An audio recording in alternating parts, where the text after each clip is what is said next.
Did you know that it takes just 7 seconds to form an opinion about someone? That's less time than it takes to read this sentence.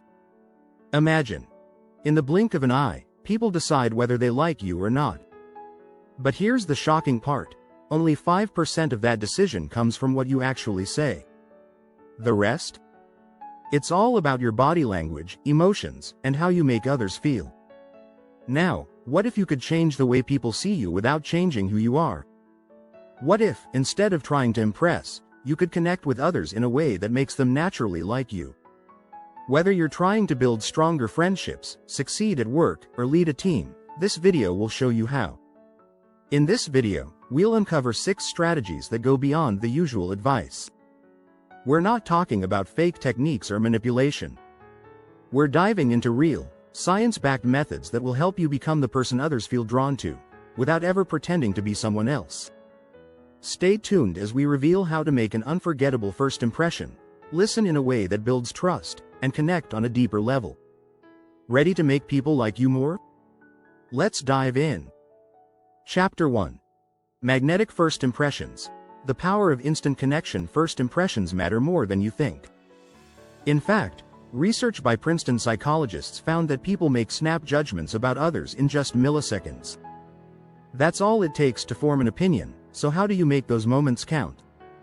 One strategy is using the warmth first approach. It means showing warmth right from the start with your smile, posture, and tone. According to a study in the Journal of Personality and Social Psychology, warmth is one of the first traits people assess in others. They're more likely to trust you if they feel you're approachable and kind. Did you know body language plays a huge role here? Studies show that 60–70% of communication is nonverbal, so your posture, eye contact, and facial expressions speak volumes. Stand tall, lean slightly forward, and maintain steady eye contact. These simple actions can instantly boost your likability. One interesting fact: the halo effect kicks in when you make a good first impression. People tend to attribute positive traits to you simply because you made a good initial impact. So, if you come across as friendly, they'll think you're smart, capable, and trustworthy, even before you say a word. A smile can be a game changer. A study by the University of Michigan found that people who smiled were perceived as more likable and approachable, and even had higher chances of success in job interviews. Chapter 2. The Subtle Art of Listening. Making others feel heard. We all know that listening is important, but truly active listening is what sets the leaders apart. The act of listening can make someone feel validated and respected. When was the last time someone listened to you without interrupting? It's a rare gift. According to research by Harvard Business Review, people who feel truly listened to are more likely to build a strong bond with the person who is giving them that attention. Here's an interesting fact: 90% of people say they value good listening more than anything else in their relationships. Listening builds trust and creates a foundation for deeper conversations. Leaders who master this skill often inspire loyalty and engagement in their teams. But how can you become a better listener? Start by nodding, making eye contact, and offering verbal cues like, "I see," or "That makes sense." These small actions show that you're fully engaged in the conversation. Acknowledging emotions, even with simple phrases like, "That sounds tough," can create a deeper emotional connection. It's not just about hearing words, it's about understanding the emotion behind them. Daniel Goleman, author of Emotional Intelligence, emphasizes that understanding emotions is key to building connections. People are much more likely to like you when they feel you get them. A unique fact: research from the University of Kansas suggests that people who engage in active listening are often seen as more empathetic and trustworthy. This is especially important in leadership roles, where fostering trust is crucial. Chapter 3. Find common ground. The secret to true relatability. Building rapport is all about finding common ground. When you and someone else share experiences, values, or interests, you instantly create a bond. The good news is, finding common ground doesn't have to be complicated. According to the charisma myth by Olivia Fox-Cabane, people are more likely to feel a connection with you when they feel you share something in common. It could be as simple as talking about a mutual hobby or expressing appreciation for the same ideas or goals. Studies show that shared activities or even sharing a story of vulnerability can spark connection. When we find commonality, our brains release oxytocin, the bonding hormone, which makes us feel more connected to the person we're interacting with. Another approach is to match someone's energy level. This is called mirroring, and it's often done subconsciously. But when done intentionally, it can help you relate more deeply. A study from Harvard University found that people who subtly mirror each other's body language tend to form faster, stronger connections. The more you know about someone's background, interests, or even struggles, the easier it becomes to relate. People are often surprised by how much they have in common when they open up. According to the book Influence, The Psychology of Persuasion by Robert Cialdini, people like those who share similar attributes and beliefs. In fact, a study published in Psychological Science found that people tend to like others more if they believe they have similar values. This isn't just about liking the same sports team, it's about sharing the same approach to life, work, or purpose. When you take the time to discover shared interests or experiences, you're not just making small talk, you're creating an authentic bond that's grounded in real connection. People like being around others who see the world through a similar lens. If you're enjoying this video, make sure to hit the subscribe button. It's packed with more powerful strategies to help you connect with others like never before. Chapter 4. Empathy over sympathy. The path to building lasting trust. When you think of likability, empathy should be at the top of the list. Empathy is the ability to understand and share the feelings of another. It's the foundation of strong relationships, whether personal or professional. People connect with others who show they truly care about their emotions. But there's a difference between empathy and sympathy. While sympathy may feel like pity, empathy is about standing with someone and understanding their perspective. Studies show that empathetic people are more successful in building trust. Brené Brown, in her book Daring Greatly, explains that empathy is key to creating deep connections. She writes, "Empathy is not connecting to an experience, it's connecting to the emotions that underpin an experience. It's not just about feeling sorry for someone, but truly understanding their emotional state."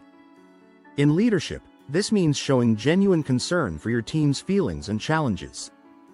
When employees feel their leaders care about them, their productivity and morale often increase. A study from Gallup found that employees who feel cared for by their leaders are 60% more engaged at work. Empathy doesn't have to be a grand gesture. Small acts of understanding, like asking someone how they feel or simply listening when they need to talk, can go a long way. And it's not just about responding to negative emotions. It's also about celebrating others' happiness and successes. Showing that you genuinely care about their joy builds stronger connections. In fact, people who practice empathy tend to inspire loyalty. A Harvard study found that teams led by empathetic leaders are 44% more likely to show high performance. This is because empathy creates an environment where people feel safe to express themselves, which in turn encourages open communication and collaboration. Empathy can also be a great tool for conflict resolution. By acknowledging the feelings of others and trying to understand their point of view, you can find a middle ground and prevent misunderstandings from escalating. Chapter 5. The power of subtle compliments. Compliment without flattery. Giving compliments can make a big impact on how people perceive you. But there's an art to giving compliments. The key is to be genuine. A compliment that feels sincere can instantly make someone feel good about themselves, creating a positive connection with you. But giving too many compliments, especially those that feel exaggerated, can come off as insincere. The trick is to make your compliments specific and thoughtful. Psychologists have found that people are much more likely to believe a compliment when it's specific. For example, instead of saying, "You're great," try something like, "I really admire how you handled that meeting today." When your compliments focus on something concrete, people feel they're being noticed for their actual qualities or efforts, not just flattered. Research from the University of Pennsylvania suggests that people who give specific compliments are perceived as more authentic and trustworthy. This is because specificity shows you're paying attention and you genuinely care about the other person's strengths. Over time, this builds respect and makes people more likely to trust you. Interestingly, The Journal of Experimental Social Psychology found that people tend to like others who compliment them, especially when the compliments are tied to effort or skill. Compliments that focus on someone's talent or hard work create a deeper, more meaningful connection than those that focus on appearance alone. Remember, people are more likely to like you when they believe you see them as valuable. Complimenting someone on their hard work or unique perspective can show that you value their contributions, which fosters a sense of trust and respect. Chapter 6. Leave them better than you found them. The leadership approach to leaving a lasting impact. One of the most powerful ways to create lasting relationships is by leaving people in a better state than you found them. This might sound simple, but it's a game-changing approach. Whether it's offering advice, lending a helping hand, or simply listening to someone, the idea is to improve the other person's life in some way. This approach aligns with the principle of servant leadership, a concept introduced by Robert K. Greenleaf in the 1970s. Servant leaders focus on the growth and well-being of others, and they do this by putting the needs of others first. According to Greenleaf, a servant leader's job is to ensure that others can achieve their full potential. People are naturally drawn to leaders who make them feel better about themselves. In fact, a study by the Center for Creative Leadership found that leaders who prioritize helping others grow see better job satisfaction and higher retention rates. When people feel like they're learning and improving because of their interactions with you, they're more likely to stick around and support you. But leaving someone better doesn't always mean giving something tangible. Sometimes, it's simply about making them feel valued. For example, acknowledging someone's hard work or offering guidance can make a person feel seen and appreciated. This emotional boost is often all that's needed to strengthen a relationship. Psychologist Martin Seligman, a pioneer in the field of positive psychology, emphasizes that people thrive when they feel supported and encouraged. His research shows that when people experience positive interactions, it boosts their well-being, which in turn fosters positive relationships. When you leave people feeling uplifted, they'll remember you fondly and will be more likely to return the favor. Don't forget to subscribe to our channel for more tips and strategies on how to connect, lead, and make a positive impact in your relationships.